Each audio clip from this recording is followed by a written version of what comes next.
Okay, we're on to the next section now, 7.2, and we're not going to solve by graphing anymore. We're going to solve by factoring.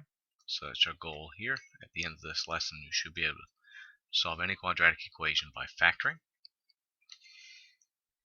So we'll start with the same question we had before, where we had the missile starting at sea level, launched into the air, and coming back down, hitting the ground. And that's represented here. The rocket goes up, comes back down, and we were asked in the last question, when does the rocket have a height of 160 meters? And it has it twice. If you look across and then down, there are 2 times when that happens. So the 160 goes in for the height, it replaces the ht, so we have a value for that now. We put it in, and then we rewrite our equation, and we're going to solve. So here we are. Solve for t by factoring.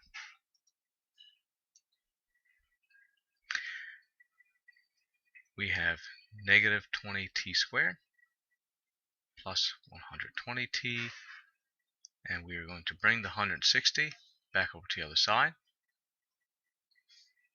So there's negative 160, and it's 0 that's left. Alright, now the next step is to remove the greatest common factor, so a number that could be removed from each of them. And what we find is that every number here could be divided by 20, but I'm going to divide by negative 20. And the reason for that is going to give me a positive t squared there. Now, it won't really change the equation a lot. It's just going to help make the factoring a little bit easier. So, cancel 0 and 0, 2 and 12.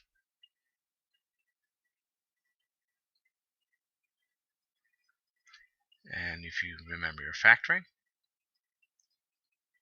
we are looking for 2 factors that multiply to give us 8 and add to give us negative 6.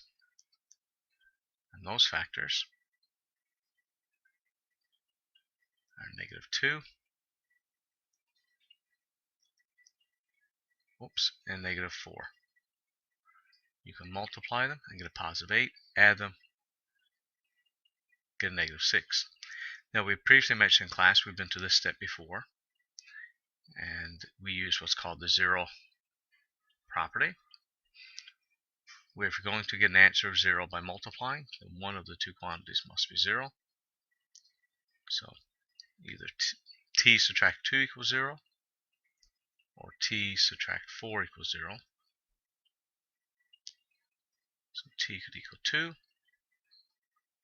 and 4. And that's what we know from our last example.